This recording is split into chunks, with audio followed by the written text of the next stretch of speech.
यो हो बहसको साथमा कामना सेवा विकास बैंक, प्रगतिको आधार कामना सेवासँगको कारोबार। Registration open for +2 Science Management Humanities and Law, Lumbini College. गर्वैदेखि बलियो भूगर्भ सिमेन्ट।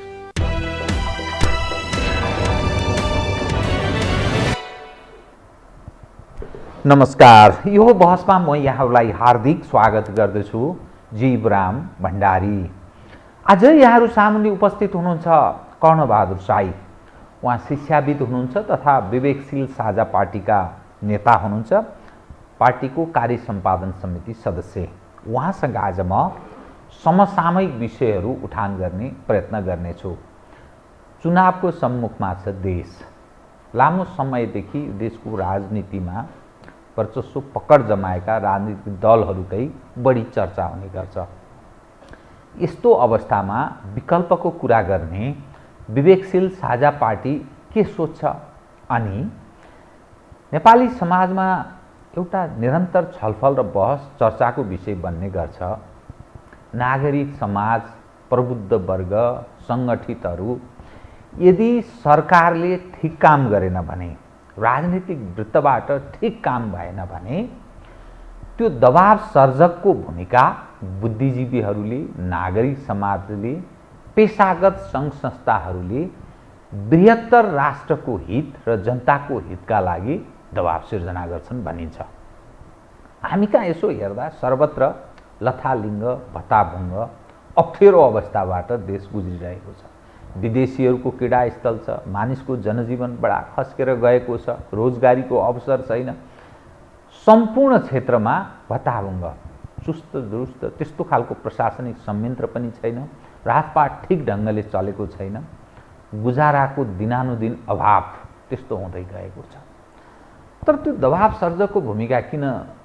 नागरिक समाजका अगुवाहरू किन आउन सकेनन्, सडकमा किन आउन सकेनन्, दबाव सिर्जना किन गर्न सकेनन्, यी पनि प्रश्न छन्। म आज कर्णबहादुर साईसँग समसामयिक विषय उठान गर्ने प्रयत्न गर्नेछु। सर्वप्रथम म उहाँलाई स्वागत गर्छु। स्वागत छ यहाँलाई। म कहाँबाट सुरु गरेँ भने तपाईहरू विकल्पको कुरा गरेर स्थापित भएको पार्टी विवेकशील साझा पार्टी स्थापना तपाईहरूको, हामी विकल्प हौँ, काङ्ग्रेस र कम्युनिस्टबाट देश चलेन भन्ने यो मान्यताका साथ स्थापना गर्नु। तपाईँ पार्टीको कार्य सम्पादन समिति सदस्य हुनुहुन्छ। विकल्प किन जरुरी ठान्नुभयो? एक विकल्प कसरी, ल बताइदिनुहोस् त। म यहीँबाट यो एउटा के भने शाश्वत कुरा के हो भने यो विकल्प भन्ने कुरा, यो चाहिँ विकल्प रहित अथवा विकल्प सहित भन्छौँ हामीले। यो विकल्प सहित नै समाज अगाडि जाने हो। यो समाजको एउटा डाइनामिक्स, एउटा गतिशील प्रक्रिया पनि हो। किनभने जुन विकल्पको लागि यत्रो जनताले शहादत प्राप्त गरेर, राजनीतिक सङ्गठनले सङ्गठन गरेर यो चाहिँ तपाईँको चाहिँ परिवर्तन आयो भनियो र परिवर्तनपछि जुन किसिमको चाहिँ सुशासनमा जुन किसिमको जनताले अनुभूत हुने गरिकन यो चाहिँ गएको 3 दशकको यात्रालाई हामीले फर्केर हेऱ्यौँ भने यो चाहिँ के भन्दाखेरि इन टर्म्स अफ विशेष गरेर डेलिभरीमा, सुशासनमा भन्दा पनि आफ्नो के भन्दाखेरि राजनीति भनेको यति उच्च कोटिको समाज सेवा, उच्च कोटिको जनताको लागि गर्नुपर्ने के अरे क्षेत्र तपाईँको सबैभन्दा उत्कृष्ट पेसा, कमाइ खाने धन्दाको रूपमा चाहिँ स्थापित भइसकेपछि यत्रो चाहिँ के अरे मुलुकको यत्रो पोटेन्सियालिटिज, यत्रो चाहिँ उर्वर एउटा चाहिँ के भने आर्थिक, सामाजिक, सांस्कृतिक सबै हिसाबमा विश्वलाई उदाहरण दिनुपर्ने राष्ट्र अहिले सबैको के त भन्दाखेरि कस्तो किसिमको राजनीतिक भाष्य हैन, तपाईँको सम्मानित संसदमा ताली बजाइन्छ भनिन्छ हैन। जो देशहरूसँग हामीले चाहिँ भिख माग्ने कुरामा प्रतिस्पर्धा गर्ने हो, 50 अरब, 60 अरब, 70 अरब लिने भन्ने कुरामा माननीय सांसद जसलाई हामीले भोट हालेर पठायौँ उहाँहरूले ताली बजाउनुहुन्छ। त्यसलाई त्यस्तो कुरालाई सम्मान गर्नुहुन्छ र संसारमा के त भन्दाखेरि आफ्नो खुट्टामा नउभिकन, आफ्नो धरातली यथार्थ र देशको आफ्नो चाहिँ पोटेन्सियालिटिजलाई अगाडि नबढाइकन चाहिँ अगाडि बढ्ने कुरो होइन। यो परिस्थितिले यो अहिलेको व्यवस्था,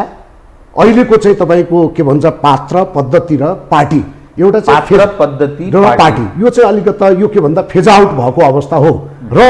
अहिले जनताको तहमा फेरि पार्टीमा राजनीति गर्नेहरूले निकास दिएर निकास भन्दा पनि यो स्पेस टाइम भन्छ कि जे कुराको पनि एउटा समय र परिस्थिति आउँछ र समय र परिस्थितिको हिसाबले अहिलेको जनताहरूको तहमा तपाईँले हेर्नुभयो भने यो चाहिँ के भने विकल्प एकदमै खोजिरहेको अवस्था हो र यसलाई के त भन्दा यही हाम्रो भूमि हाम्रो देश र हाम्रो एउटा चाहिँ के भन्दाखेरि नेपालीहरूको पहिचान र नेपालीहरूको एउटा समृद्ध संस्कृति परम्परालाई कायम गर्ने एउटा राष्ट्रवादी लोकतान्त्रिक फेरि यो अहिलेको 21औं शताब्दीमा हामीले कतिपय फन्डामेन्टल कुराको विकल्प हुन सक्दैन त्यो भनेको एउटा डेमोक्रेटिक प्रोसेसको कुरा होला अनि त्यसपछि तपाईँ दलीय प्रतिस्पर्धा यी कुराहरूलाई अक्षुण्ण राखिकन तपाईँको देशको पहिचानलाई अगाडि बढाउने किसिमको एउटा चाहिँ वैकल्पिक शक्ति अहिलेको राष्ट्रिय आवश्यकता हो त्यो भएको हुनाले यो कहाँबाट आउने त भन्दा यो त आकाशबाट आउने कुरो होइन यही समाज यही राष्ट्रबाटै हुने कुरा हो यहाँले जस्तो पेशागत साथीहरूको बारेमा नागरिक समाजको बारेमा पनि किन भएन भन्नुभएको छ र अहिले मलाई के लाग्छ भन्दाखेरि हामीले एउटा पब्लिक ओपिनियन बनाउने एउटा भनौँ न तपाईँको चाहिँ जनधारणा बनाउने एउटा पक्ष हो तर त्यसलाई अगाडि बढाउनको लागि त राजनीतिक शक्ति नै आवश्यक पर्छ र त्यसको लागि एउटा वैकल्पिक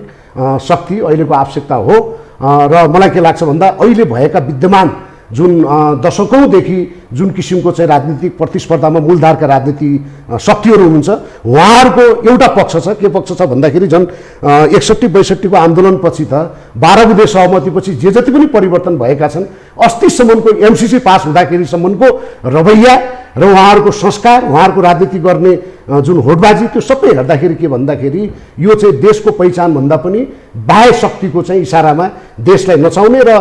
बाह्य शक्तिबाट के हुन सक्छ भन्दा कसैले पनि नेपाललाई नेपालको अनुहार नेपालको भनौँ न जनता नेपालको भूगोल राम्रो भनेर माया गर्ने भन्ने भन्दा पनि तपाईँको के भने आफ्नो नेसनल इन्ट्रेस्टमा हामीले देखेका हौँ नि त हिजो जब एउटा चाहिँ भनौँ न भाषाकै हिसाबले 1% ओगट्ने तपाईको चाहिँ हिजो जुन यो जात जातिको बीचमा भाषाभाषीको बीचमा जुन चाहिँ यही 61-62 पछि जुन किसिमको लहर आएर संविधान जारी हुँदाखेरि हाम्रो छिमेकी राष्ट्र भारतले जुन रिजर्भेसन राख्यो हैन यद्यपि अहिले भाषागत हिसाबमा तथ्याङ्कले 1% को हाराहारीमा हिन्दी भाषा बोलिन्छ र त्यो कुरा इन्क्लुजनमा परेन भनेर तराईका साथीहरूलाई उफारिकन हिजो चाहिँ तपाईँको चाहिँ नाकाबन्दी लाग्दाखेरि तपाईँले कल्पना गर्न सक्नुहुन्छ अनि नेपालीलाई त्यत्रो चाहिँ के अरे त्यहाँको प्रधानमन्त्रीलाई यत्रो स्वागत गरेको नेपाललाई भनौँ न त्यो किसिमको चाहिँ दुर्दशामा पार्नको लागि त उहाँहरूको नेसनल इन्ट्रेस्ट भन्नुको मतलब के भन्दाखेरि आज जुन युक्रेनमा घटना भइरहेको छ अथवा भनौँ न विश्वको जुन हामीले हेरिरहेका छौँ त्यो स्थितिमा कुनै पनि राष्ट्रले अर्को राष्ट्रको यो चाहिँ सानो राष्ट्र छ राम्रो राष्ट्र छ भनेर माया गर्ने होइन उनीहरूको नेसनल इन्ट्रेस्टमा यदि तलमाथि पर्यो भने चाहे सेक्युरिटीको नाममा होस् चाहे जे नाममा होस् देशलाई चाहिँ तपाईँको चाहिँ कुनै पनि हालत तपाईँको चाहिँ ध्वस्त पार्न सक्ने स्थिति विश्व सामु अगाडि बढाएको छ र विश्वमुख दर्शक भएको त अहिले युक्रेनको घटनाले देखाउँछ भनिसकेपछि मैले यो के भन्न खोजेँ भने जुन दलहरूले त्यो वैदेशिक होडबाजी र तपाईँको त्यो प्रतिस्पर्धामा अगाडि बढ्यो त्यो भनेको एउटा शक्तिको रूपमा उहाँहरू चाहिँ के त भन्दा देशभरि एउटा 6743 वटा वडामा उहाँहरू सङ्गठित हुनुहुन्छ भने अर्को चाहिँ के भन्दा राष्ट्रवादी एउटा वैकल्पिक प्रजातान्त्रिक शक्ति नेपालको एउटा राष्ट्रिय आवश्यकता हो र अहिले चाहिँ यो जनताले पनि बुझेका छन् र यो कुरालाई अगाडि बढाएर हामीले स्थापित गर्नुपर्छ जस्तो मलाई लाग्छ। तपाईँको भनाइ अनुसार काङ्ग्रेस र समग्रमा अरू पनि कम्युनिस्ट जस्तो काङ्ग्रेस छ अरू कम्युनिस्ट भनेको एमाले छ माओवादी केन्द्र छ नेकपा एकीकृत समाजवादी छ अरू खाले संविधानभन्दा अलिक पृथक धारणा राखेर त्यसलाई आलोचना गरेर बसेका पनि छन् ती सबै अब काङ्ग्रेस र समग्र कम्युनिस्टहरूबाट नै चाहिँ यो चल्दैन त्यसकारण यिनीहरूको विकल्प जरुरी छ भन्न खोजेको कि काङ्ग्रेस अथवा अहिलेको सत्तारूढ दलको विकल्पमा अर्को ध्रुवीकरण भएर जानुपर्छ र आगामी चुनावमा पकड जमाउनु पर्छ के भन्न खोज्नु भयो अब जस्तो जहाँसम्म काङ्ग्रेस त अब हाम्रो पार्टीको अब धेरै चरणमा हामीले बोलेका पनि छौँ हाम्रा नेताहरूले त्यो कुरालाई भोलि पनि राख्नु भएको छ उदाहरणको लागि बीपीबाट जीपीमा आइसकेपछि काङ्ग्रेसको रियल जुन इसेन्स हो नि काङ्ग्रेस जसले नेपालमा डेमोक्रेसीको लागि र नेसनलिटीको लागि भनौँ न बीपीको अस्ति भर्खर वित्तचित्त प्रदर्शन भएको छ उहाँलाई जुन संस्थाले त्यत्रो चाहिँ उत्पीडनमा राख्यो अप्ठ्यारोमा राख्यो हैन तर राष्ट्रियताको लागि उहाँले चाहिँ के त भन्दा धेरै कुराहरूमा यो विचारभन्दा माथि देश भनेर अहिले जुन हामी अगाडि बढ्न खोजिरहेका छौँ त्यो त कङ्ग्रेसको बीपीको लिग्यासी जीपीमा आइसकेपछि त तपाईँको त्यो त काङ्ग्रेस भन्ने आइडेन्टिटी छ र म म प्रतिप्रश्न गर्छु। बीपीबाट जीपीमा आएपछि काङ्ग्रेस भन्ने रहेन किन वैचारिक हिसाबमा, किनभने अब त्यसपछि उहाँहरूले जसरी अहिले चाहिँ यो कम्युनिस्टहरूसँग अलाइन गरेर जुन व्यवस्था राज्य व्यवस्था ल्याउनु भएको छ, यसलाई हामीले चाहे त्यो इकोनोमीसँग जोडौँ, चाहे त्यसलाई तपाईँको चाहिँ हाम्रो धर्म संस्कृति र पहिचानसँग जोडौँ, र नेपालको एउटा चाहिँ के भन्दाखेरि आर्थिक हिसाबमा उन्नति गर्न सक्ने कुरासँग हामीले जोड्यौँ भने एउटा कुरा त राजनीतिमै तपाईँको चाहिँ एउटा कमाइ खाने भाडो भयो भन्ने कुराको पछिल्लो उदाहरण के हो भने तपाईँको मोर देन 80% नेसनल बजेट तपाईँको केमा खर्च त हुन्छ भन्दाखेरि देशको डे टु डे एक्सपेन्सेसमा खर्च हुन्छ, दैनिकीमा खर्च हुने अवस्थामा हामीले राष्ट्रिय बजेटलाई ल्याइसकेको अवस्था छ। अब के आयो त एउटा प्रश्न त्यहाँ भयो। अर्को चाहिँ तपाईँको जुन हामी एउटा समृद्ध वैभवशाली जुन परम्परा संस्कृति जसले संसारलाई गाइड गर्न सक्छ, र उदाहरणको लागि भनौँ न अहिले हामीले जुन निरपेक्षता र सापेक्षताको कुरा गर्छौँ, संविधानकै हामी कुरा गरौँ न, संविधान त कस्तो हामीले सिन्डिकेट बनायौँ भने होइन, त्यो सिन्डिकेटमा तपाईँले प्रस्तावनै हेर्नुभयो भने हामीले चाहिँ उन्नत लोकतन्त्र भने त अझै लोकतान्त्रिक संस्कार लोकतान्त्रिक प्रक्रियामा जाने हो नि त। त्यो भनेको त त्यो प्रिएम्बलले नै तपाईँलाई के छेकबार गर्छ भने तपाईँको अहिलेको संवैधानिक व्यवस्थाको विरुद्धमा अथवा त्यसको विकल्पमा, त्यसलाई विरुद्ध र विस्थापित पनि नभनौँ, त्यसको विकल्प भनेको त लोकतन्त्रको एउटा सुन्दर पक्ष हो नि त। अनि तपाईँले म विकल्प प्रस्तुत गर्छु, म चाहिँ लोकतान्त्रिक अभ्यासमा जान्छु, म प्रतिस्पर्धामा जान्छु भनेर तपाईँ निर्वाचन आयोगमा पार्टी दर्ता गर्न जानुभयो भने त्यो संविधान नमानेको खण्डमा तपाईँको के त भन्दाखेरि दर्तै गर्ने बन्देज लाग्छ। भनिसकेपछि हामीले जुन जानिया राणा शासनदेखि अहिलेसम्म निरंकुशताको व्याख्या गऱ्यौँ, अहिले चाहिँ यो पश्चिमाहरूको चाहिँ मिलिजुलीमा जुन तपाईँको चाहिँ बन्देज लगाएर नेपालको पहिचान, नेपालले जबकि विश्वलाई तपाईँको चाहिँ वसुधैव कुटुम्बकम भन्छौँ हामी, संसारलाई दिन सक्ने हाम्रो दर्शन, संसारलाई हामीले चाहिँ के त भन्दाखेरि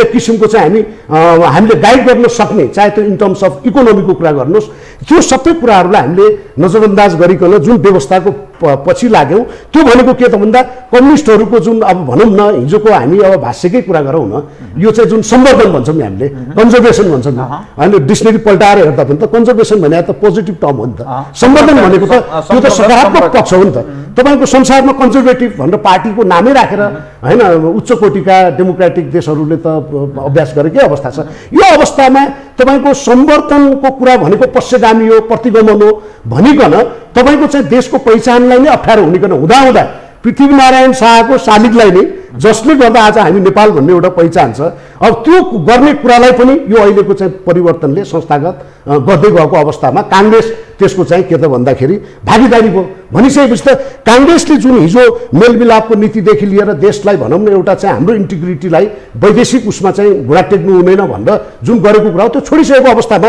यो समग्र जुन व्यवस्था आएको छ 72 सालको संविधानपछि जुन किसिमको राज्य व्यवस्थामा हामी छौँ, त्यो व्यवस्थाको एउटा चाहिँ बागडोर सम्हालेको हिसाबले सैद्धान्तिक हिसाबले एउटा डोमेन्स एउटा पक्ष उहाँहरू हुनुहुन्छ, कम्युनिस्ट सहितको काङ्ग्रेस सहितको एउटा हुनुहुन्छ भने अर्को तपाईँको चाहिँ वैकल्पिक शक्ति जसले एउटा चाहिँ राष्ट्रवादी सम्वर्धनवाद र एउटा चाहिँ देशको चाहिँ देशकोमै अडिएको एउटा अर्थव्यवस्था र यहाँको आफ्नो शिक्षा नीति अनुसार आफ्नो चाहिँ त्यो अनुसार अगाडि बढाउन सक्ने अर्को राष्ट्रवादी शक्तिको एउटा राष्ट्रिय आवश्यकता हो। त्यो आवश्यकतालाई परिपूर्ति गर्नुको लागि के त भन्दा होला अब साङ्गठनिक हिसाबले 7 सालदेखिको एउटा सङ्गठनको क्रम छ, कम्युनिस्टहरूको त्यत्रो एउटा लिग्यासी छ भनिसकेपछि अवश्य पनि 3 साल र 6 सालको होइन, काङ्ग्रेसको 3 साल कम्युनिस्टको 6 साल। अनि त्यो लिग्यासीले त त्यो 6743 वटा वडामा त्यो मात्रै होइन, तपाईँ त हामीले हेर्दाखेरि त 3टा चुनावको कुरा गर्छौँ नि, सङ्घ प्रदेश र तपाईँको के त भन्दाखेरि स्थानीय, तर रियलमा तपाईँ गाउँमा गएर हेर्नुहोस् त एउटा विद्यालयको व्यवस्थापन समितिको अध्यक्षको निर्वाचन हुँदाखेरि सांसदको निर्वाचन जस्तो तपाईँको पम्पलेट गरेर फलाना पार्टीको फलानाको भनेर तपाईँको त्यहाँको सहकारी वनउपभोक्ता समिति सबैमा जुन किसिमले विभक्त राजनैतिक हिसाबले जुन किसिमको चाहिँ घेराबन्दी र भनौँ न मान्छेहरूको चाहिँ बिचमा एउटा कमाइ खाने एउटा भाँडोको रूपमा जुन स्थापित भएको छ, यसले त तपाईँको सुशासन, यसले तपाईँको चाहिँ देशलाई निकास दिने आर्थिक क्रान्ति गर्ने भन्ने कुरा सम्भव छ। यहाँ त के भयो भन्दा आजको दिनमा सुकिला मुखिला समाजलाई अगाडि बढाउने भनेको राजनीति गर्ने अनि टन्न कमाउने लगानी गर्ने होइन, तपाईँको चुनावमा लगानी गर्ने इन्भेस्टमेन्ट गर्ने, इन्भेस्टमेन्टपछि त रिटर्न लिनु पर्यो, रिटर्न गर्ने र एउटा सुकिला मुखिला भइकन समाजमा चाहिँ एउटा स्थापित हुने भन्ने खालको जुन तपाईँको चाहिँ राजनीतिक स्कुलिङ हो त्यो भनेको त यो समग्र पार्टीहरू जुन मूलधारका पार्टीहरू उहाँहरूको अहिले पनि हेर्नुहोस् न अब संसारमा नभएको नौलो अभ्यास गर्दै हुनुहुन्छ उहाँहरूले। उहाँहरूको यो कुरा सुन्दै जाँदा प्रतिपक्ष लगायतको पार्टीहरूको एउटा मोर्चाबन्दी हुन्छ नर्मली तपाईँको के भन्दाखेरि अपोजिसन पार्टीको, अनि सत्तापक्षको विरुद्धमा हुन्छ भनिसकेपछि सत्तापक्षीहरूको गठबन्धन भइरहेछ अनि प्रतिपक्षीहरूलाई किनारा लगाउने होइन। अब उहाँहरूको त्यो अभ्यास भन्नुको मतलब के का लागि त त्यो सिन्डिकेट अथवा देशलाई के दुई दलतर्फ उन्मुख गराउने प्रयत्न हुँदैछ अनि त्यो उहाँहरूको चाहना त्यो भन्न खोज्छ। अनि उहाँहरूको होइन, उहाँहरूले त कस्तो भन्दाखेरि आफ्नो त्यो घेराभन्दा बाहिर नजानको लागि राजनीतिक हिसाबले त्यो धन्दा चाहिँ अरूले नखोसोस् भन्नुको लागि जे पनि हत्कण्डा। अब हिजोसम्म भन्दै हुनुहुन्थ्यो, हिजोसम्म पानी बराबर भएको नेपाल कम्युनिस्ट पार्टी, एकीकृत कम्युनिस्ट पार्टी भएको एमाले र के अरे माओवादीको चाहिँ त्यो खुइल्याउने हिसाबले हेर्ने हो भने त यस्ता जानी दुश्मन पनि हुँदो रहेछन् राजनीतिमा भन्ने नेपालीहरूले अनुभूत गरेकोमा हिजो प्रचण्ड बोल्दै हुनुहुन्थ्यो, मैले कुनै उसमा मिडियामा सुने होइन। हाम्रो चाहिँ यदि चाहिँ कङ्ग्रेससँगको अलायन्स एमालेसँग भन्नुको मतलब के भन्दाखेरि आफ्नो धन्दाको लागि, आफ्नो जागिरको लागि, आफ्नो कमाइ खाने कुराको लागि कुनै पनि हदको चाहिँ हामी नेगोसिएसन अथवा त्यो गर्छौँ भन्ने जुन छेपारोको छ नि रङ बदल्ने जुन राजनीतिक हाम्रो छ त्यसले कहाँ पुऱ्यायो त भन्दा समाजलाई, राष्ट्रलाई, राष्ट्रिय पहिचानलाई, सम्वर्धनवादलाई र राष्ट्रिय एकतालाई चाहिँ तपाईँलाई चाहिँ जहिले पनि खतरामा पारेको हिजोको तपाईँको चाहे एमसिसी भन्नुहोस्, यी समग्र कुराले देखाएको अवस्था छ। त्यो भएको हुनाले एउटा राष्ट्रवादी शक्ति, लोकतान्त्रिक शक्ति र एउटा चाहिँ कल्याणकारी राज्य स्थापित गर्ने शक्ति र त्यो पनि के त भन्दाखेरि पछिल्लो चरणमा वैकल्पिक भनेको फेरि राजनीतिक हिसाबमा हाम्रो गिजुलिएको हिसाबले राजनीतिक विचारको कुरा गर्नै पर्ने हुन्छ, क्ल्यारिटी ल्याउनै पर्ने हुन्छ। तर रियालिटी के हो भन्दा अहिलेको 21औं शताब्दीमा राजनीति भनेको तपाईँको डेलिभरी नै हो, सुशासनै हो र जनतालाई चाहिँ तपाईँको मुहार फेर्ने र तपाईँको चाहिँ के त भन्दा गभर्नेन्स नै तपाईँको इफिसियन्सीकै कुरा आउने भएको हुनाले त्यो उन्मुख हुने वैकल्पिक शक्ति अहिलेको राष्ट्रिय आवश्यकता हो। अब यो बताइदिनुहोस्, नेपाली काङ्ग्रेसको नेतृत्वमा हजुर पुष्पकमल दाहालजीको पार्टी, माधव कुमार नेपालजीले नेतृत्व गरेको पार्टी अनि उपेन्द्र बाबुरामले पनि नेतृत्व गरेको पार्टी, उपेन्द्र यादव भन्नुहोस् न, बाबुराम समग्रमा त यो जुन ढङ्गले उनीहरू एक ध्रुव एक ठाउँमा उभिएर चुनावी तालमेल गरेर उठ्ने, स्थानीय तहकै चुनावमा र संसदको चुनावमा चाहिँ खास गरी यो बढी सफल हुनेछ यसरी जाँदा भन्ने हिसाब किताब छ भनिन्छ। आम संसारमा पनि आइरहेको छ, नेताहरू बोलिरहेछन्। अब अर्को पक्ष भनेको केपी ओलीजीको पार्टी, त्यसदेखि बाहेक मधेस केन्द्रित ठान्ने अर्को महन्त ठाकुरको पार्टी र अलिअलि अरू यसरी ध्रुवीकरण भएर दुई ध्रुवमा राजनीतिलाई प्रवेश गराउने भनिएको छ। अब तपाईहरू आफ्नै बुताले विकल्प खडा गर्न सक्नुहुन्छ कि अथवा अरू कोसँग तपाईहरूको तालमेल हुन्छ र तपाईहरूको निकटको शक्ति राजनीतिक मित्र को हो र तपाईहरू आएपछि चाहिँ योभन्दा के फरक नेपाली जनले पाउँछन्, कहाँ प्रवेश गराउन खोजेको, यही सिस्टमभित्र, यही संविधानभित्र हो कि अथवा के परिवर्तन तपाईहरूले चाहेको बताइदिनुहोस्। अब यसमा यहाँले साह्रै महत्त्वपूर्ण प्रश्न यहाँले राख्नुभयो। यसले एकदमै बहस माग्छ पनि र वास्तवमा तपाईँको सैद्धान्तिक धरातलको हिसाबले इभन फन्डामेन्टल कुरामा अहिले एमालेले तपाईँको चाहिँ जुन डोमेन्स अथवा जुन पक्षको रिप्रेजेन्ट गरेर उसले अलायन्स गरेर अगाडि बढ्न खोज्दैछ, कङ्ग्रेस माओवादी र तपाईँको चाहिँ समाजवादी पार्टीको जुन मधेसवादी पार्टीको जुन अलायन्समा दुईटा ध्रुवमा छ भने साङ्गठनिक हिसाबले वास्तवमा हो र चुनावकै कुरा गर्ने हो भने पनि अहिले भर्खरै आउन लागेको स्थानीय चुनावमा हेर्नुभयो भने तीनटा पक्षकै चुनाव हुन्छ मैले देखेको। इभन यो पल्टको चुनावमा सङ्घीय चुनावमा पनि तीनटा पक्षीय अथवा तीनटा डोमेन्स राजनीतिक हिसाबले साङ्गठनिक हिसाबले देखिन्छ। त्यो एउटा चाहिँ तपाईँको एमालेहरूकै भयो, किन भन्दा अब कम्युनिस्टहरूको एक किसिमको छ उहाँहरूको, अब मालेदेखि एमाले हुँदै जाँदा उहाँहरूको एउटा सङ्गठनको एउटा चाहिँ पावर बनेको छ। त्यस्तै गरेर अब सत्तापक्षीय प्रतिस्पर्धाको हिसाबले पनि त्यो बन्ने भयो। अर्को चाहिँ सत्तापक्षीय राजनीतिक दलहरू जुन अहिले टुटे फुटेर कङ्ग्रेसको शरणमा छन् उहाँहरूको एउटा, किन भन्दा कङ्ग्रेसको एउटा लिगासीको कारणले पनि यो दुईटा पक्ष चुनावी हिसाबले यहाँले भनेको इङ्गित गरेको कुरो ठिक हो र तेस्रो पक्ष भनेको वैकल्पिक नै हो। यो वैकल्पिक कुरामा जसरी तपाईँको चाहिँ आफ्नो बक्सभन्दा बाहिर आउन नसक्ने होइन, तपाईँले एकले अर्काको अस्तित्वलाई मान्नै नसक्ने र शक्ति बनाएर अगाडि बढौँ भन्ने भन्दा पनि आफू कसरी आफ्नो वर्चस्व हुने भन्ने खालको जुन संस्कार हुने यही समाज हो नि त, यही राष्ट्र हो। त्यो ठुला पार्टीमा मात्रै होइन, तपाईँको चाहिँ वैकल्पिक भन्ने तपाईँ हामी जस्ता साना दलहरूमा पनि त्यो चाहिँ धमधमी छ। त्यो भएको हुनाले तर अब सैद्धान्तिक हिसाबले हेर्दाखेरि र व्यवहारिक राजनीतिक अहिलेको हिसाबले हेर्दाखेरि तीनटा पक्ष बिचकै तपाईँको चुनावी प्रतिस्पर्धा हो। तर के भन्दा वैचारिक हिसाबले कालान्तरमा के हुन्छ भन्ने कुरामा मैले अघि जोड्न खोजेको, कालान्तरमा यो भनेको यो दुईटै पक्ष चाहे एमालेको, अहिले भनौँ न उदाहरणको लागि हामी डेलिभरीमा जाउँ न, किन भन्दा अबको राजनीति त डेलिभरीको कुरा हुन्छ। जस्तो यहाँले अघि पनि भन्नुभयो, जस्तो नागरिक समाजको कुराहरू गर्नुभयो, एउटा पब्लिक ओपिनियन बनाउने कुरा, एउटा देशलाई निकास दिने कुरा, विभिन्न पक्षको कुरा आइसकेपछि त्यसले राजनीतिले त्यसलाई लिडरसिप लिने हो। तर यहाँ के भएको छ भने जबसम्म तपाईँ दलीय झन्डा बोकेर तपाईँको वेतनधारी शिक्षकदेखि लिएर तपाईँको कर्मचारीहरूको तपाईँको अफिसमा जानुभयो भने यी मूलधारका पार्टीहरूको तपाईँको गर्वका साथ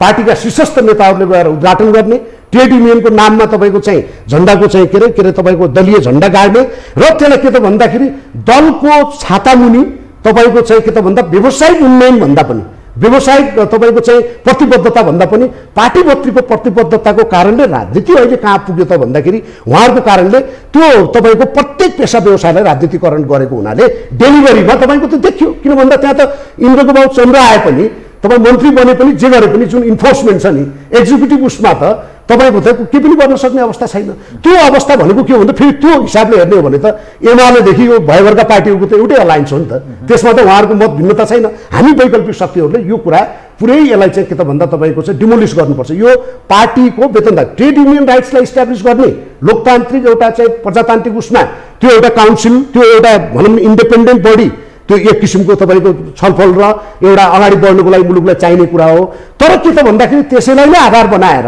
तपाईँको जुन राजनीतिकरण भएको छ त्यो कुरा चाहिँ बन्दै गर्नुपर्छ भनेपछि त्यो एउटा डेलिभरीमा त्यसले चाहिँ परिवर्तन ल्याउँछ भन्ने एउटा पक्ष भयो। भनिसकेपछि अब जहाँसम्म वैकल्पिक शक्तिहरू कसरी एक हुन सक्छन् अथवा यसलाई परिवर्तनको लागि भनौँ न यो पक्षलाई कसरी च्यालेन्ज गर्छन् भन्ने कुरामा के हो त भन्दा पहिला हामीले हेरौँ न राजनीतिक पृष्ठभूमि हेर्दाखेरि कसैको पनि तपाईँको चाहिँ के अरे परिवर्तनको नारा अथवा परिवर्तनको पक्षलाई अगाडि बढाउँदाखेरि समाजमा हिजोको त पञ्चायत कालमा पनि त यिनीहरू मुठीभरका अराष्ट्रिय तत्त्व भन्ने के हो नि त। हिजै प्रचण्डहरूको चाहिँ कम्युनिस्ट पार्टीले माओवादीले चाहिँ वर्चस्व एक नम्बरको पार्टी हुँदा कतिपय जिल्लामा त एकजनाले पनि जिल्ला हल्लाएको हामीले देखेकै हो नि। त्यो भएको हुनाले डेफिनेटली सुरुवाती अवस्थामा साङ्गठनिक संरचनाको हिसाबले एउटा चाहिँ के त भन्दाखेरि जुन एउटा एक्सेस होइन यो वैकल्पिक शक्तिको देशव्यापी मैले अघिदेखि बोलिराखेको 6743 वडामा हुनुपर्ने त्यो हुन सकेको छैन। अब त्यो हुनुको लागि के हुनसक्छ त भन्ने कुरामा अहिले जति पनि वैकल्पिक राजनीति गर्दै हुनुहुन्छ उदाहरणको लागि अब त्यसमा जस्तो उदाहरणको लागि अहिले पछिल्लो चरणमा एउटा राष्ट्रवादी शक्तिको रूपमा विशेष गरेर तपाईँको चाहिँ के अरे राजेन्द्र लिङ्गदेनको नेतृत्वमा भएको राप्रपा, यद्यपि उहाँहरूको लिगेसी हेर्दाखेरि र उहाँहरूको अहिले पनि एजेन्डा हेर्दा कतिपय एजेन्डामा विवेकशील साझा पार्टीले तपाईँको चाहिँ यो 44 पृष्ठको विचारभन्दा माथि देश भनेर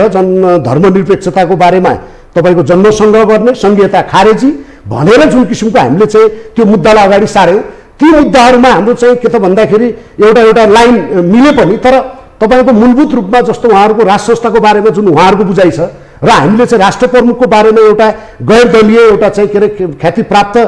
व्यक्ति जो चाहिँ के अरे यो दलीय प्रक्रियाबाट नभइकन एउटा इन्डिपेन्डेन्ट जसले देशको भूगोल संस्कृति समाजलाई चाहिँ इन्टिग्रेट गर्न सक्छ त्यस्तो खालको एउटा राष्ट्र प्रमुख र कार्यकारिणी तपाईँको चाहिँ प्रधानमन्त्री, तपाईँको प्रत्यक्ष कार्यकारिणी प्रधानमन्त्री भनेर जुन हामीले बोलिरहेका छौँ त्यो हेर्दाखेरि के त भन्दा त्यो राज संस्थाप्रतिको उहाँहरूको जुन एजेन्डा र हामीले एउटा राष्ट्रलाई इन्टिग्रेट गर्ने जुन एउटा इन्डिपेन्डेन्ट व्यक्तित्वको हामीले जुन कुरा गरिरहेछौँ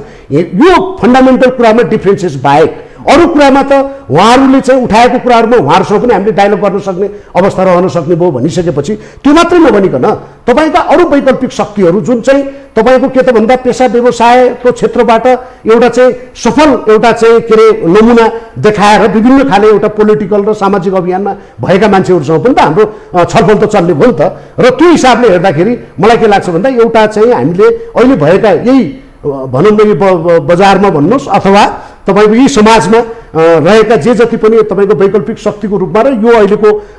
72 को जारी संविधानमा जुन एउटा रिजर्भेसन राखेर एउटा अभियान अगाडि चलाउनु भएका सबै शक्तिहरूसँग हामीले चाहिँ एउटा छलफल गरिकन एउटा राष्ट्रवादी लोकतान्त्रिक एउटा चाहिँ शक्ति बनाउने भन्नेमा हामी जान्छौँ र चुनाव हाम्रो एउटा स्ट्राटेजी पनि हुन्छ, रणनीति हुन्छ र चुनाव र सङ्घर्षलाई हामी अगाडि बढाउँछौँ र सम्भवतः आउने सङ्घीय चुनाव सम्बन्धमा एक किसिमको यहाँले सोधेको प्रश्नको जवाबमा तेस्रो शक्ति जुन चाहिँ पहिलो शक्ति पनि हुनसक्छ र तपाईँको यही हिसाबले अगाडि बढेको खण्डमा दोस्रो शक्ति अथवा तेस्रो शक्तिको रूपमा यसले चाहिँ राजनीतिक क्षेत्रमा पर्दापण गर्छ भन्ने मलाई कन्फिडेन्स छ। त तेस्रो धार त्यो निर्माण गर्ने कसरत त हुन्छ, तेस्रो शक्तिको उदय हुन सक्छ यो सम्पूर्ण व्यभिचार सारा गतिविधि हेरेर होइन। तपाईँको विचारमा नि यो जुन अहिलेको तपाईँले सारा परिस्थिति वातावरण राजनीति कतातर्फ मोडिँदैछ यो सारा जुन जसरी व्याख्या गर्नुभयो यो एउटा बताइदिनुहोस् त, जो सरकारी वेतनधारी एउटा, अर्को जो व्यावसायिक जसलाई हाम्रो नेपाली समाजमा के भनिन्छ भने पढे लेखेका बुद्धिजीवीहरूको सङ्गठन सङ्गठित संस्था र पढे लेखेका भनेको प्राध्यापक, डाक्टर, इन्जिनियर, वकिल अर्थात् कानुन व्यवसायी, पत्रकार, शिक्षक यस्तै। म आज बिहान मेरो छोरासँग यसो ब्रेकफास्ट खाने क्रममा त्यो इन्जिनियर, मैले सोधेँ त नेपाल इन्जिनियर्स एसोसिएसनको चुनाव सम्पन्न भयो, नेतृत्व चयन भयो, तैँले भोट हालिस्? उसले भन्यो भने होइन म इन्जिनियर एसोसिएसनको चाहिँ म सदस्य त छु तर मैले भोट हालिनँ। किन भोट हालिनँ भने के मतलबै छैन, त्यो इन्जिनियरका लागि काम गर्ने पनि होइन, त्यो के अर्थ छैन, बेतुक छ, मलाई फुर्सद पनि हुँदैन, त्यो भ्याउँदैन। तपाईँ एउटा शिक्षाविद, नेपाली समाजमा जुन खालको जड जुन पकड जुन विकृत अवस्था देखिएको छ नि, पार्टी हेडक्वार्टरले डिक्टेट गर्छ, अर्थात् मेरो क्यान्डिडेट तँ होस्, अध्यक्ष उपाध्यक्ष सभापति उपसभापति या सचिव, एउटा पार्टी अर्को पार्टीले मेरो पार्टीको चाहिँ यो केटाहरू हो है भनेर यसरी तोकिदिन्छ। जुन बौद्धिक वर्ग जसले दबाव सर्जकको भूमिका निभाउनु पर्ने, जसले यो समाजमा बिग्रियो शासक पक्ष प्रतिपक्षले ठिक भूमिका निभाएन भने उसले वार्न गर्नु, सचेत गराउनु पर्ने, दबाव सिर्जना गर्ने पक्ष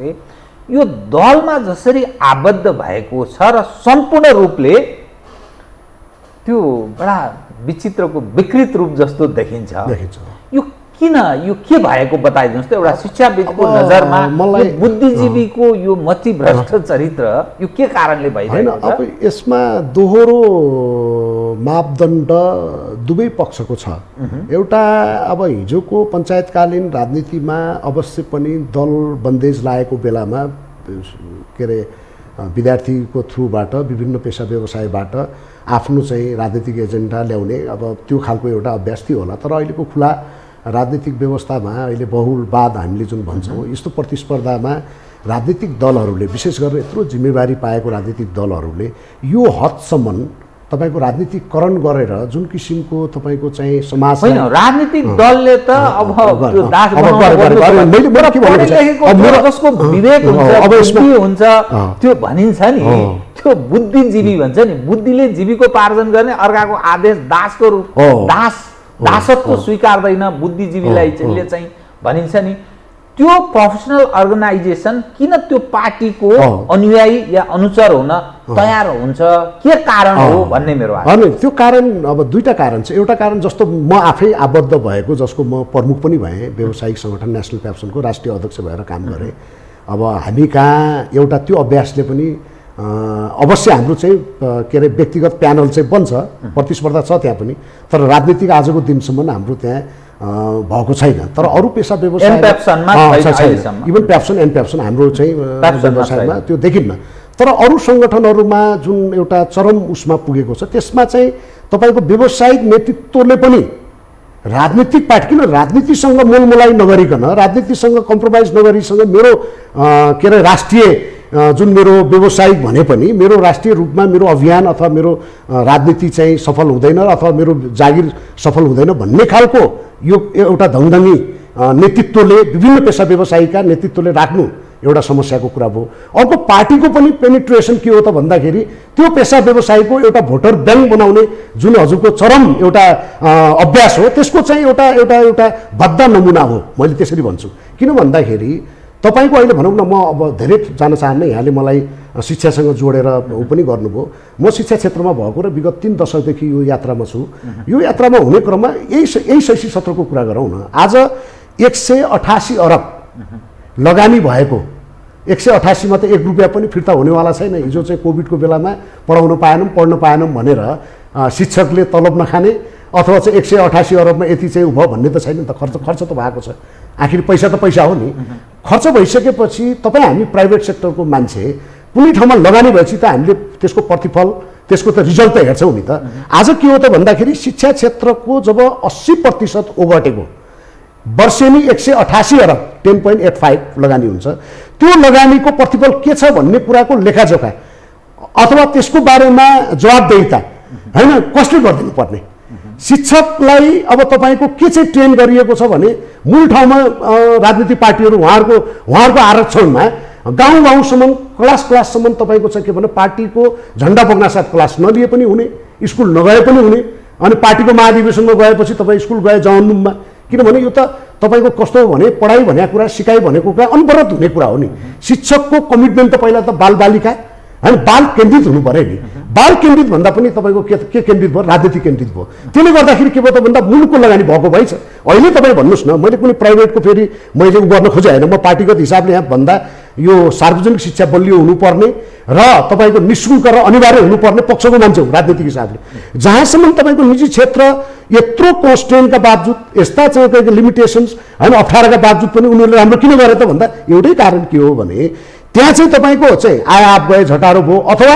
जवाबदेहिता भएन, अथवा टार्गेट भएन। तपाईँको टार्गेट हुन्छ नि त, मैले यतिसम्म पढाएँ भने मेरो बच्चाले यतिसम्म लर्निङ आउटकम हुने भन्ने हुन्छ नि त। कम्तीमा प्राइभेट सेक्टरमा अहिले लगानीकै हिसाबले अघि मैले भनेकै बजेटमा 188 अरबको तपाईँले एकदमै त्यसलाई ब्रेकडाउन गर्नुभयो भने प्रति विद्यार्थी खर्च सरकारले गरेको खर्च 2 गुणा बढी छ निजीभन्दा, अनि खर्च पनि बढी हुने, बुझ्नु भएन। अनि तपाईँको चाहिँ परिणाम पनि तपाईँको नहुने किन भयो त भन्दा किनभने त्यहाँ चाहिँ तपाईँको अहिले भनेको तपाईँको पेसा व्यवसायीहरू राजनीतिक संरक्षणमा बसिकन जुन किसिमको तपाईँको चाहिँ पेसा व्यवसायको आडमा त्यसको उन्नयनमा भन्दा पनि, त्यसमा प्रोफेसनलिजममा जाने भन्दा पनि, अथवा जवाबदेहितामा जाने भन्दा पनि राजनीतिक नेतृत्वलाई समातेपछि जे गरे पनि हुने भन्ने खालले टोटल शिक्षा क्षेत्र अहिले चाहिँ अपाङ्ग भएको छ। तपाईँलाई थाहा होला 2 वर्षदेखि राम्रोसँग पढाइ भएको छैन। तपाईँको निजी क्षेत्रका साथीहरूले एनतेन तपाईँको चाहिँ के त भन्दाखेरि सकि नसकी अनलाइन क्लासेस चलाएर भए पनि सिकाइको निरन्तरता कायम गरेका छन्। तर 80% जुन मूलधारको शिक्षा हो 2 वर्षदेखि राम्रोसँग पढ्नै पाएका छैनन्। यो त टोटल शैक्षिक जेनेरेसनै हामीले के बनाउँदैछौँ, अपाङ्ग बनाएका छौँ। शैक्षिक हिसाबले भोलि उसले चाहिँ के गर्नु पर्यो भने त अहिले जुन 2 वर्ष चाहिँ तपाईँको चाहिँ बन्द भयो नि, यो बन्दको कारणले जेनेरेसनै तपाईँको अपाङ्ग भएको अवस्था छ भनेपछि यसको जवाब कसले दिने भने यो कुराको प्रत्येक तपाईँको इन्जिनियर भन्नुहोस्, चाहे डक्टर भन्नुहोस्, चाहे अब भनौँ न पेसाकर्मीको हिसाबले वकिलहरू होइन, वकिलहरू भनेको त एउटा समाजको सिम्बल हो नि त, एउटा पढे लेखेको, त्यसमा पनि एउटा ओपिनियन फर्म गर्ने होइन, उहाँहरूको मुभले, व्यावसायिक मुभले अथवा त्यो उहाँहरूको चाहिँ के जागरुकताले उहाँहरूको व्यावसायिक सङ्गठनको पहल कदमीमा तपाईँको चाहिँ के भन्दा व्यवस्था परिवर्तन मात्र होइन कि धेरै कुराहरू तपाईँको बन्ने हो नि। तर उहाँहरू के छ भने जुन दलसँग उहाँहरू आबद्ध हुनुहुन्छ, अब चुनाव हुँदैछ, उहाँहरूको पनि 2टा प्यानल त बनिसकेका छ। यो त तपाईँ हामीलाई थाहा भएकै कुरा हो। हिजो चाहिँ प्रगतिशील भन्दा एकै ठाउँमा जोडिएको बेलामा त्यो प्यानलले जितेको छ होइन। अब आज फेरि अब के हुन्छ यो के अरे कङ्ग्रेस सहितको चाहिँ जरगोडको इम्प्याक्ट चाहिँ वकिलहरूमा छ। अनि वकिलहरूको इन्डिपेन्डेन्ट जुन हिजो अस्ति उहाँहरूले आन्दोलन गर्दा किन त्यो आन्दोलन तपाईँको चाहिँ राष्ट्रको लागि अथवा न्यायपालिकाको सुधारको लागि गरेको कुरामा इनानिमस किन हुन सकेन त भन्दाखेरि त्यो राजनीतिक जुन एउटा चाहिँ के अरे विभक्त जुन पेसा व्यवसायी जस्ता जसले राजनीतिलाई पनि गाइड गर्न सक्ने जुन यहाँले प्रश्न गर्नुभयो, राजनीतिलाई मुलुकलाई नै तपाईँको चाहिँ एउटा दिशा दिन सक्ने पेसा व्यवसायी पढे लेखेका मान्छेहरू यसरी आफ्नो स्वार्थमा, आफ्नो वर्चस्व राजनीतिक आडमा कायम गर्छु भन्ने नाममा, जागिर पाउँछु भन्ने नाममा, अथवा तपाईँको कुनै अपोइन्टमेन्टको नाममा यो जुन भयो यसले चाहिँ के त भन्दा समाजलाई, राष्ट्रलाई अगाडि बढाउन सकेन। त्यही भएर हामीले वैकल्पिक शक्तिको कुरा गर्दाखेरि एकदम हाम्रो प्रायोरिटाइज एजेन्डा के हो भने वेतनधारीहरू अथवा विशुद्ध पेसा व्यवसायीहरूको चाहिँ के अरे व्यावसायिक सङ्गठन यसरी राजनीतिकरण हुनु हुँदैन भनेर हामीले चाहिँ राजनीति गर्ने भए त्यो पेसाबाट विस्थापित भएर खुलेर हो होइन राजनीतिमा। अब तपाईँसँग नि म कार्यक्रमको अन्त्यतिर धेरै विषय कुरा गर्ने तृष्णा हुन्छ, तथापि समयले त्यति साथ दिँदैन। नेपालको राजनीति यो मूलतः एउटा आन्तरिक अर्को बाह्यको चर्चा हुने गर्दछ। यो नेपालको आन्तरिक राजनीति र त्यो विदेशीहरूसँगको सम्बन्ध र जुन ढङ्गले नेपाली जनले जे आशा गरेका थिए, एकदम छोटो छोटो अवधिमा नेपालको राजनीतिमा 10-10 वर्षमा परिवर्तन, निरन्तर परिवर्तन भएको इतिहास त्यस्तो देखिन्छ। 7 साल, 17 साल, 36 सालको जनमत सङ्ग्रहको घोषणा, 46 सालको राजनीतिक परिवर्तन, 51 मा माओवादीले प्रारम्भ गरेको, 52 मा जनयुद्ध, अनि 62-63 को अर्को परिवर्तन। यो जुन विद्रोहात्मक भावना छ नि, र तपाईहरू जुन कल्पना गरिरहनु भएको छ, विकल्पको कुरा गरिरहनु भएको छ, तपाईहरूले कल्पना गरेको भन्दा अर्को ठाउँमा पनि मुलुक जान सक्ने, तपाईलाई एउटा बुद्धिजीवी व्यक्ति भएको हुनाले, बौद्धिक व्यक्ति भएको नाताले मैले यो विषय उठान गरे। यदि यसलाई चाँडै सम्बोधन गरिएन भने अर्को ठाउँमा मुलुक जान सक्ने विदेशीहरूको थिचोमिचोको कारण लगायत आन्तरिक विभिन्न असन्तुष्टिका कारण त्यो ठाउँमा पनि जान सक्छ कि होइन, यस्तै यस्तै गरेर चल्छ, अब यो केही सामान्य सुधारबाट सम्भव छ भन्ने ठान्नुहुन्छ? यसमा अहिले वास्तवमा यो एउटा क्लाइमेक्स जस्तो पनि देखिन्छ, किनभने अहिलेको राज्य व्यवस्था, अहिलेको पात्र प्रवृत्ति र पार्टीबाट यो डेलिभरी जुन हामीले अपेक्षा गरेका छौँ, 21औं शताब्दीको चुनौती र विश्वको मानसपटलमा नेपालले गर्न सक्ने क्षमता हुँदाहुँदै पनि आज जुन सङ्कुचनमा छ, त्यो सङ्कुचनलाई फुकाल्नलाई वैकल्पिक शक्ति चाहिने कुरा यो जनजनमा आएको कुरा भयो। अब यसलाई क्याटर गर्नको लागि हामीले दुई किसिमले हेरौँ न। अब जस्तो एमसिसीको बारेमा यत्रो चर्चा भयो, वैदेशिक हामीले चाहिँ कुरा गर्दाखेरि तपाईँको चाहिँ संसारमा भनौँ न, अहिले हामीले हेरेको विश्वमा आर्थिक रूपमा एकदम फड्को मारेका देशहरूमा अमेरिकाको बेस क्याम्पै छ नि। उदाहरणको लागि तपाईँको भन्नुहोस् न, तपाईँको जापानमा, कोरियामा, साउथ कोरियामा, इभन कतार, संसारका बहुत धेरै छन्। अनि त्यो मात्रै होइन, जस्तो सिङ्गापुरमा तपाईँको फ्री पोर्ट भन्छ कि होइन, फ्री पोर्ट मान्छेहरू के हुँदो रहेछ भने त्यो पोर्टको त चार्ज लाग्छ नि त, त्यहाँ मान्छेहरू अब यो एसिया युरोपलाई जोड्ने उ छ होइन, सिपहरू आएर त्यहाँ बस्ने, त्यही म्यानुफ्याक्चर नभए पनि संसारको ट्रेडिङ सेन्टर बन्यो होइन। भन्नुको मतलब के हो भने वैदेशिक सहायता नलिने, विदेशसँग तपाईँको हुने नहुने भन्ने त होइन नि त। यो ग्लोबल कन्टेक्स्टमा हामीले हाम्रो प्रोडक्टलाई, हाम्रो आइडेन्टिटीलाई कसरी सेल गर्छौँ, यो त आर्ट अफ एउटा चाहिँ पोलिटिक्स र डिप्लोमेसी पनि हो नि त। मैले के भन्न खोजेँ भने, तर त्यही कुरा तपाईँ युक्रेनमा त यो घटना देखियो, इराकमा त्यो सानो मुलुकलाई अमेरिकाले त्यसरी चाहिँ ध्वस्त पार्नु पर्यो, अथवा अफगानिस्तानकै हामीले हेरौँ भनेपछि नेपालको कन्टेक्स्टमा नाकाबन्दी लगाउनु पर्ने, त्यो हदसम्म इन्डियाले गर्नुपर्ने कहाँबाट आयो त? त्यसको ड्राइभिङ फोर्स के हो त? अथवा टिबेटियनको इस्यु अलिकति कम होला, तर एमसिसीकोमा अलि चाइनिज इन्ट्रेस्ट पनि मुखरित भएर आएको छ भनिसकेपछि त नेपालले बुझ्नुपर्ने, नेपालको राजनीतिले बुझ्नुपर्ने कुरा के हो भने, वैदेशिक आडमा, वैदेशिक कुरामा म सुरक्षित छु भनेर जुन राजनीति परिवर्तनको हामीले कुरा गऱ्यौँ, त्यो परिवर्तन कहिले पनि स्ट्याबल हुन सक्दैन र विदेशले कहिले पनि नेपालको भन्दा पनि उनीहरूको यति इन्ट्रेस्टमा दोहोरो तपाईँको बिजनेस भयो भने उनीहरूलाई पनि फाइदा, आफूलाई पनि फाइदा भयो भने यु क्यान बी कतार, तपाईँ कोरिया हुन सक्नु होला, जापान हुन सक्नु होला, नत्र भने त तपाईँको सिरिया हुने हो कि युक्रेन हुने हो कि, किनभने आखिर अहिले युक्रेनको पनि त 18% रसियनहरू छन्। मेजर एजेन्डा त उनीहरूको के पनि हो भने रसियन, वी आर रसियन भन्ने पनि हो नि त। अहिलेको जुन के अरे पुटिनको चाहिँ आक्रमण भनिसकेपछि त्यो कुरा त इन्डियाले पनि भन्न सक्छ, अथवा टिबेटको इस्युमा सेक्युरिटी कन्सर्न भन्न सक्छ। यो कुरालाई नेपाली डिप्लोमेसी र पोलिटिक्सले बुझ्नुपर्छ, नम्बर 1। नम्बर 2, तपाईँले मलाई जुन के भन्दाखेरि यो चाहिँ परिवर्तनमा यो चाहिँ के त भन्दाखेरि हामीले चाहिँ जहिले पनि परिवर्तनले झन् एनआरकी ल्याउने हो कि भन्ने विषयमा हाम्रो कुरा त फन्डा त धेरै क्लियर छ नि। किन भन्दा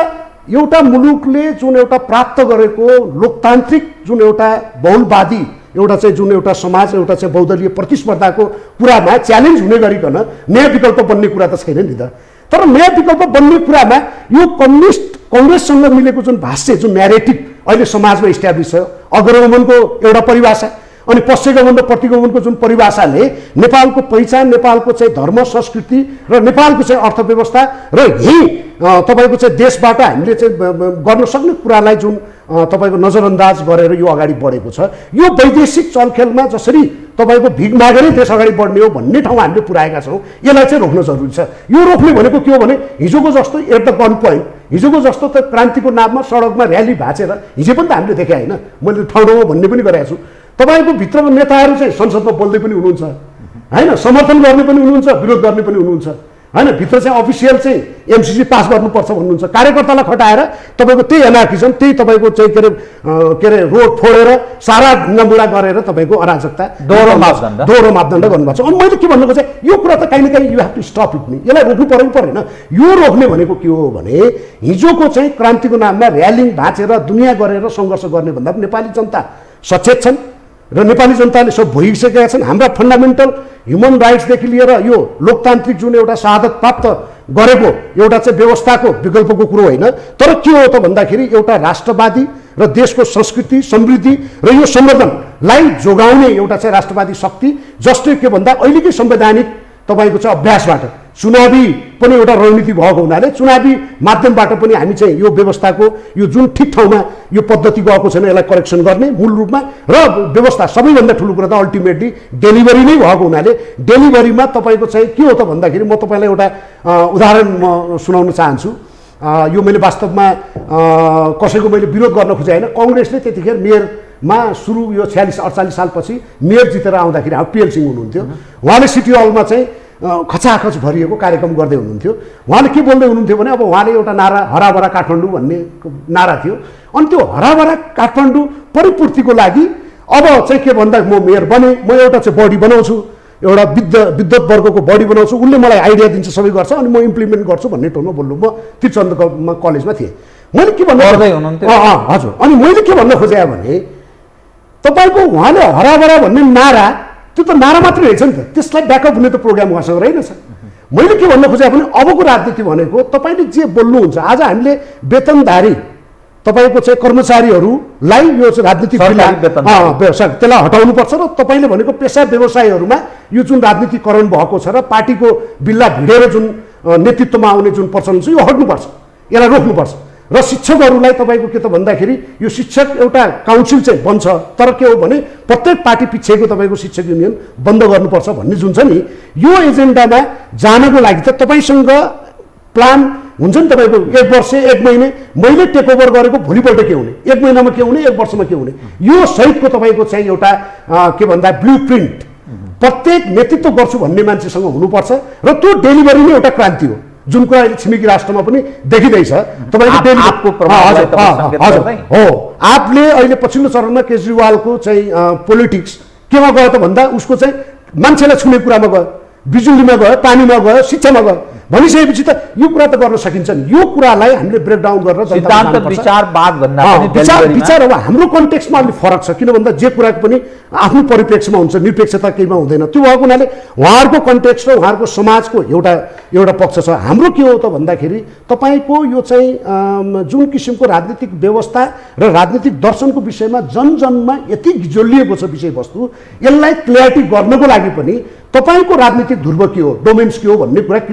क्लियरिटीमा आउनु जरुरी छ त्यो एउटा चाहिँ राजनीतिक इन्टरभेन्सनको लागि किनभने तपाईँ त्यो कम्पिटै गर्न सक्नुहुन्न तपाईँसँग मैले बोल्दा पनि होइन आधाभन्दा बढी समय चाहिँ राजनीतिक विचारको बारेमा छलफल गर्नुपर्ने यो एउटा न्यारेटिभ्स यो एउटा राजनीतिक परिदृश्य यो खडा गरिएको छ यसलाई हामीले पेनिट्रेट गर्नलाई त्यसैबाट हामीले पेनिट्रेट गर्नुपर्छ तर के हो भने गर्ने राजनीति भने के हो भने डेलिभरीको 1 2 3 मेरो यो कार्यकालमा मैले यो गर्ने कुरा र त्यसको चाहिँ के त भन्दा एकदम तपाईँको ब्रेकडाउन हामीले दिन सक्यौँ भने जनताले विश्वास गर्नुहुन्छ जनता किन भन्दा मान्छेले हेर्ने भनेको मान्छेको पृष्ठभूमि हेर्ने हो मान्छेको इमान्दारिता हेर्ने हो र मान्छेको क्षमता एउटा इफिसियन्सी र इफेक्टिभनेस हेर्ने हो त्यो कुराले नै अल्टिमेटली समाजलाई राष्ट्रलाई त्यो नै क्रान्ति हो के त्यो नै आर्थिक क्रान्ति हो त्यही नै तपाईँको चाहिँ के त भन्दाखेरि परिवर्तनको एउटा चाहिँ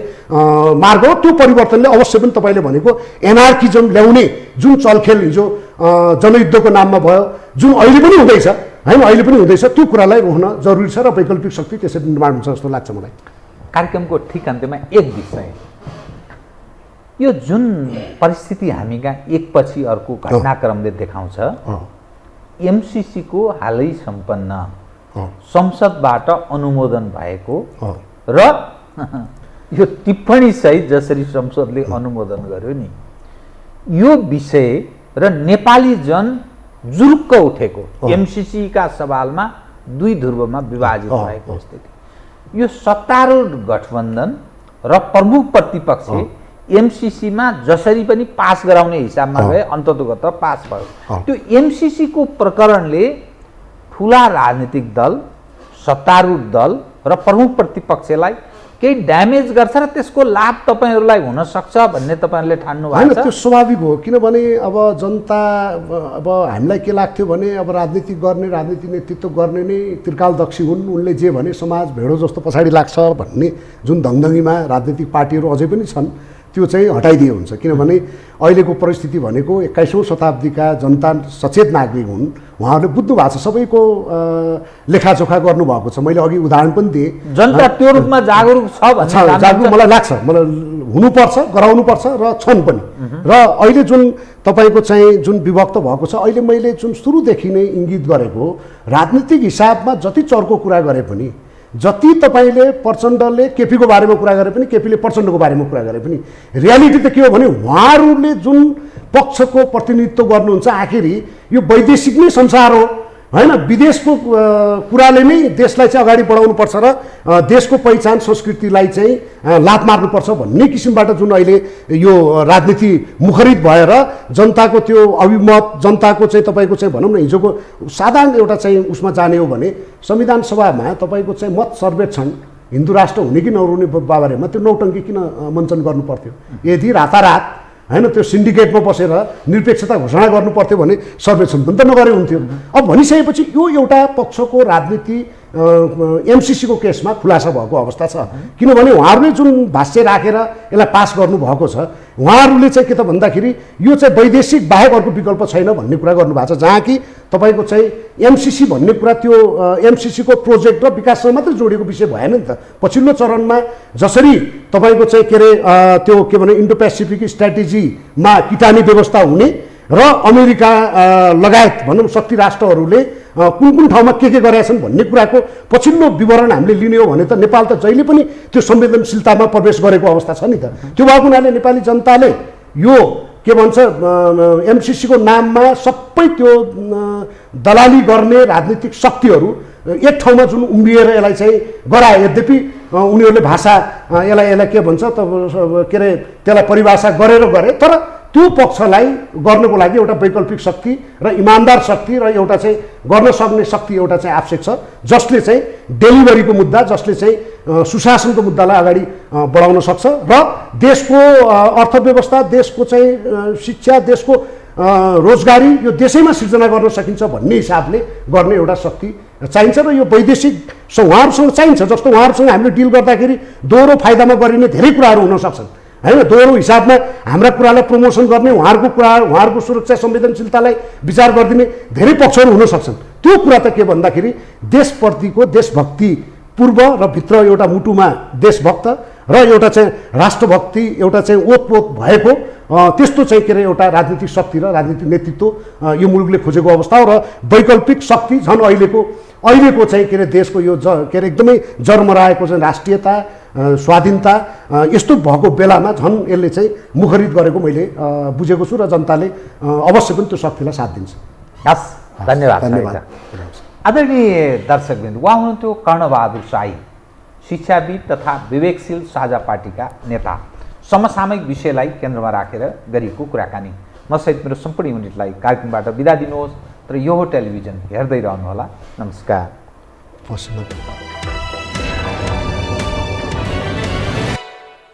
यो हो बहसको साथमा कामना सेवा विकास बैंक, प्रगतिको आधार कामना सेवासँगको कारोबार। Registration open for +2 Science Management Humanities and Law, Lumbini College. गर्वैदेखि बलियो भूगर्भ सिमेन्ट